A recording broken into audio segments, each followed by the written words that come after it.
Hello there. Did you know that where a product is found in display determines its price? My name is Augustine Okoronkwo, and I want to talk to you about raising and maintaining your standard as one of the 25 things you must do in this year 2025. In today's world, where mediocrity is often accepted and everyone seems to be cutting corners, it is essential to strive for excellence and push beyond the status quo. Raising your standard is about setting higher expectations for yourselves, for your relationship, and for your life. It's about striving for excellence, pushing beyond the comfort zone, and refusing to settle for mediocrity. Maintaining your standard is not just against all odds. It's not just about achieving success. It's about living a life of purpose, integrity, and fulfillment. In our today's world, many people seem to drop their standard because of what they aim to achieve. So many persons today live life anyhow, not minding the impact their lifestyle or actions will have on those around them or the society at large. Everyone seems to be in a rush to make it quick. Everyone seems to be in a rush to make it big. But the quest for high standard remains a noble quest within and inside the noble soul of every individual. God expects excellence from us. Our society, the world, the earth, nature itself expects excellence, high standard from us. In this year 2025, you must endeavor to live a life of high standard. You must raise the bar so high and maintain that high standard regardless of the consequences or the situations that may surround you. Regardless of how anyone or what anybody may think or say of you, make sure you raise the bar. If you lower the bar, you will have more people come in. And when there are more people on board your ship, beyond the capacity of the ship to accommodate them, the ship is bound to sink. That is what happened to people when they begin to lower their standards in life. Let me tell you a very short story about Mr. Peter. Mr. Peter was a building engineer.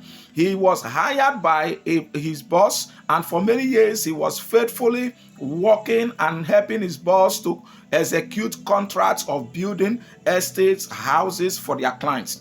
And for so many years he was dutiful. For so many years he was what one would call faithful, consistent, dedicated, and committed.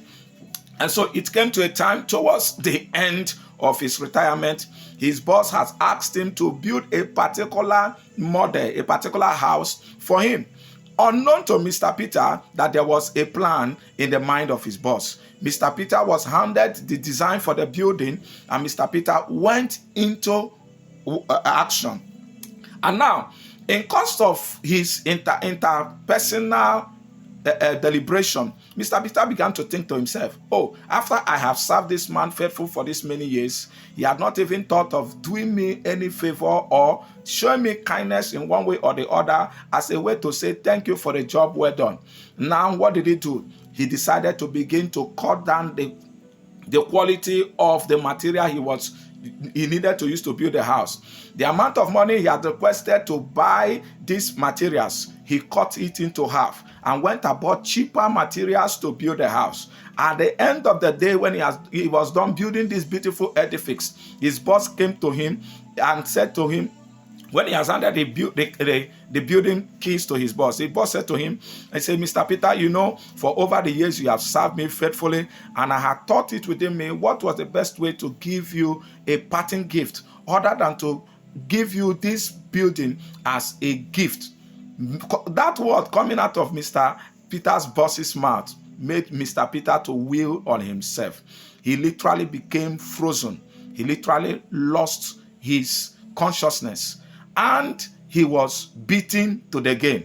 Why? Because he had used lower and inferior materials to build a house, not knowing that the house he was building was actually for him. And so you see, in the life of Mr. Peter, he decided to lower the standard because of what he wanted to gain. He decided to lower the standard because he felt that he was not being appreciated and no one was noticing his effort.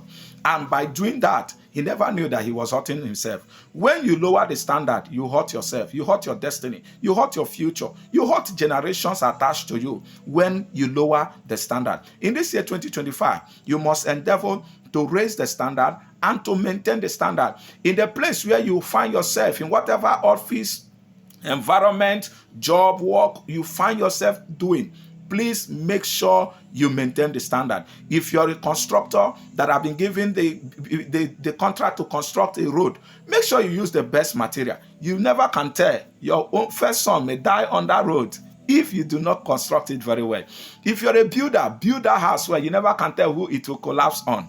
It may not happen right immediately, but surely for every action of man, there is an equal and opposite reaction. Today, I want to encourage you, because when you build and maintain a high standard, you increase your reputation, you improve your reputation, you enhance your credibility, you increase your earning potential. People will begin to trust your brand. People will begin to trust your personality. You will build and increase your confidence and motivation level. This is what happens to you when you maintain the standard. You earn more respect and honor to yourself. You will be able to build and develop yourself in a more higher way, and you become a sought after person. In this year 2025, do not compromise, do not lower the standard. Be a person of high standard, maintain the high standard of God, maintain the high standard of holiness, maintain the high standard of love. And as you do so, the Lord will bless you. Do have a wonderful day, and until I come your way again on the 25 things you must do in this year 2025.